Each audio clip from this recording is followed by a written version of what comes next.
It's the year 2020, and the cough is going around everywhere. Everyone feels locked down, or is locked down, and Zoom and the use of Zoom and its stock just goes all the rage everywhere. This was after the mini recession that happened. So people eventually, or entertainers rather, thought, how can I, take advantage of the situation? And eventually, Zoom shows popped up as the risk of the was going everywhere, and they wanted to be appropriate because just going around and intermingling during that crucial time wasn't allowed. So Zoom shows became a thing for a while, at least in 2020. I think a little bit 2021. I'm not sure, but I know they were a big thing in 2020, and I thought about it just briefly. It only took like a second, and I hopefully, or amongst others, let's just say amongst others, decided not to do Zoom shows or even consider them.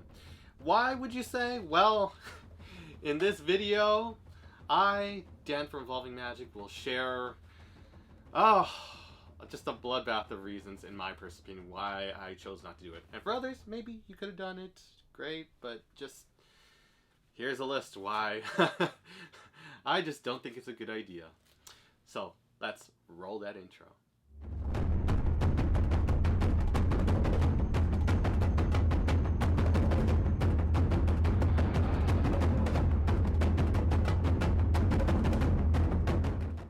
So starting off with the first reason, and just, it's the crazy one. In my opinion, and from what I've seen and observed, and also just contemplating as well, it's impersonal and, in my opinion, unprofessional.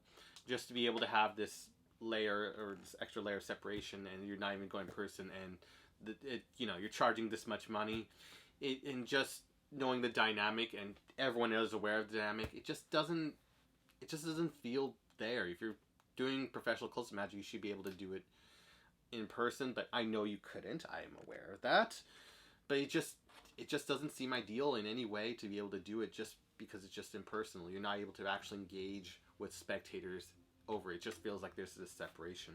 Linked to number two, there's added layered separation between you and your audience. It's not like you're actually really engaging with them. Maybe they react or whatever, but it can be blamed amongst, it just gets diluted, the real experience. And I say this comparing and contrasting to actually doing live performances, and people feel the realness, they feel the moment, and they see how the situation, the context, and that makes it all the more wonderful of what real close-up magic is all about. Number three, you most likely won't be able to charge your usual rate, because why should, you can argue reasons why you could, sure, whatever, I get it, branding and everything. Your time is valuable, I get all that. But just from a perspective or a client's mind, just you not actually doing all the extra efforts, or just being there and actually doing it. And from the comfort of your own home, I think there's a trade-off that people would consider, and they would try to haggle you for less. And it just doesn't feel like it's worth it in many cases. I mean, sure, you could do it, but it just feels like it's devaluing your brand at the same time, because you know your worth, and you want to be able to charge at that rate, because it's also, if you're a semi-professional or professional, that's your bread and butter of what you do. So you didn't want the word of mouth spreading on a lower rate. That wouldn't be good, and then you have to work to raise it back up again. It's crazy. Reason number four, you have no way to address outside distractions from the audience's side. So let's say they're having hypothetically a Sweet 16 or something of that nature. They hire you for the event, and you're having to do it through Zoom, and everyone's watching through like a big TV, or they set up somehow, so everyone's decently watching or whatever. Maybe there's multiple people, and they're all engaged on their own computer and watching through social media at the same time. But any distraction that's on their side, or like everyone's going, oh my gosh, we got the cake, oh my gosh, we did this, oh, we got to do this present, and then you're not able to control the dynamic as you would an actual close-up show being in person. And again, though I get it for the situation, and when things calm down, and like it is in a little more in 2022, where at least in California, it's they encourage separation, but no masks are required in most cases at the moment. Uh, it just there's a separation that you're just not able to control, as a street performer would be able to have control over the streets, or they maybe not, but they can guide it. And there's a lot of cool things about street performers I admire. Continuing on off that little side tangent, the quality of your show now depends on an additional factor. Compare camera gear. So yeah, your show now depends on the camera gear or the gear you have. On top of everything else you have to manage, which is already, I can imagine, either easy or a hassle to get everything, especially doing your professional show all out for this kind of situation, or however you do it. Now, unless you have really good camera gear to communicate your level of professional magic, then it can just look weak, or your picture quality may not be good, or something of that nature. For the camera people, imagine having to shoot in 540 or 720, that old of a camera. That's no bueno. Or just, right now we've got an amazing camera gear here. But I can't say the same for everyone. It's just like, on top of having to master all of your magic and skills, and being able to do audience management, and then having to work on the business side and managing all that, now you have to become a camera expert, and it's a hassle in many cases just to do it. I mean, I had to learn it, but this is because I'm doing video content and telling you 10 reasons why Zoom shows are, in my mind, no bueno. Continuing on, number 6. The audience tunes out. Now you look bad to the host. So if anyone's just, they don't jive with it, or if anything's just even a little bit off, and some people tune out, or they just get distracted, or they're more interested in something else. In any way, if people tune out, or half the audience just gets distracted just by something else, or any kind of distraction, or they just look away for even a second, the host will be noticing the client who's paying you, and they will, look down upon, and they, it just won't be good.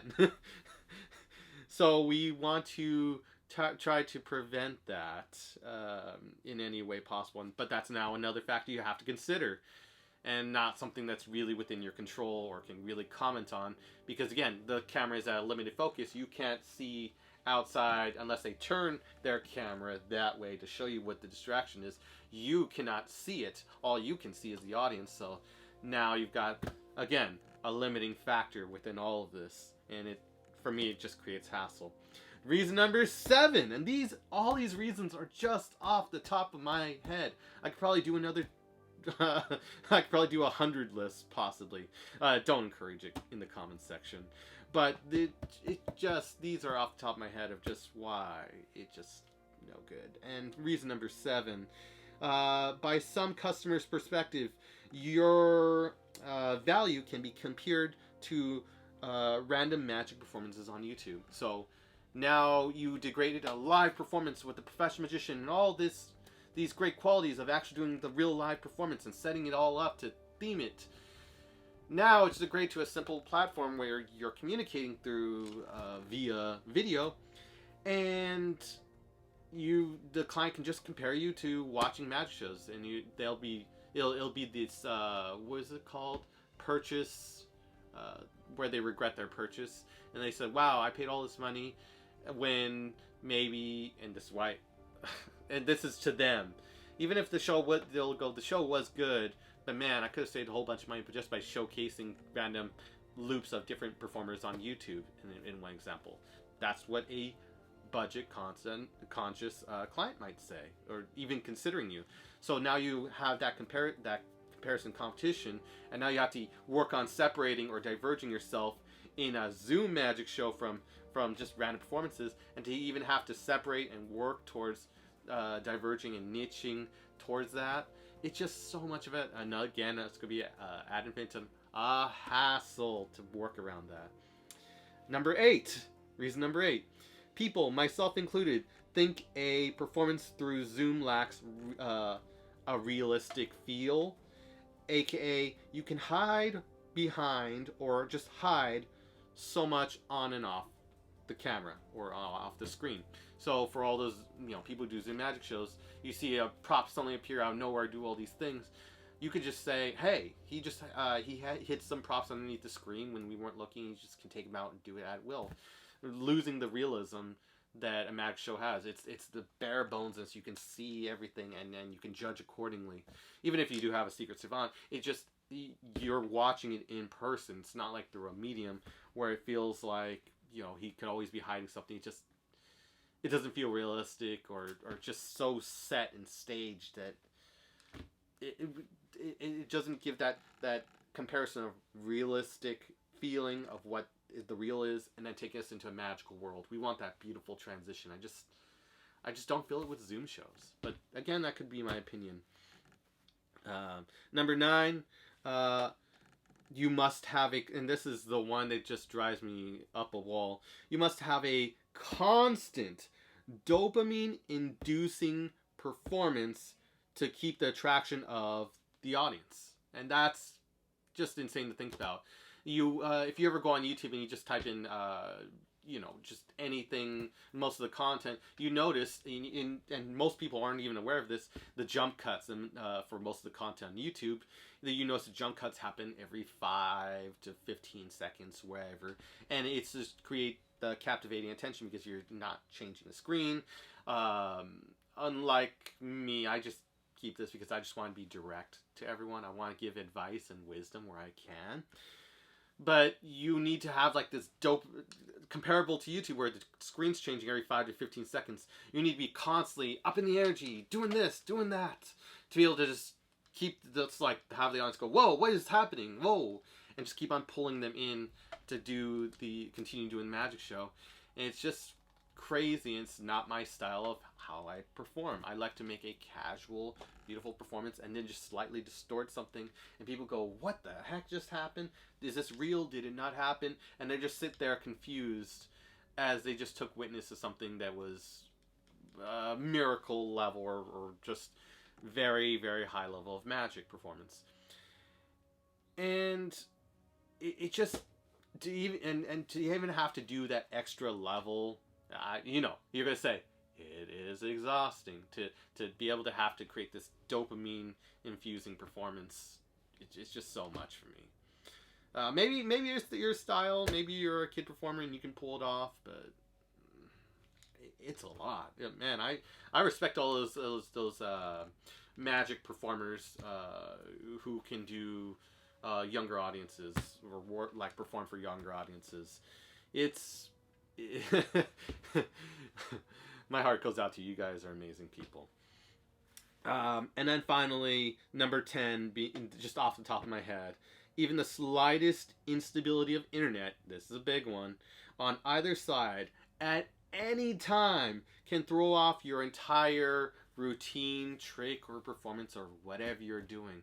Hey, I didn't see that. Can you go back over that? Wait, that was a minute. Like, maybe they didn't mention it until a minute later, and they're not following. Maybe the card wasn't shown because it glitched out. And then the performer continues on. Now you have to go back or restart performance. And imagine you're already really far into it and there's instability and you really can't go back in your performance. And it's beyond your control to be able to control that kind of, like, just internet can change. You become just unstable even for a second. You glitch out. It wasn't clear. And it's thrown off, then all your performance and everything you've done up to that point is lost to the audience in confusion or not knowing what's going on. So, especially if you have a force card, you have successfully forced it, people get lost and have to redo it, but you got the whole trick set up for the force. Not good. So, these are just off the top of my head why I can never see myself ever doing a Zoom show. But I get it. There are people who say the number one reason it's for the, well, yeah. And I get it. Some people have to really pay bills and they gotta make ends meet, however. But I just think there are other ways to be able to do it. But again, my opinion, I could be off. I could be wrong. Who knows?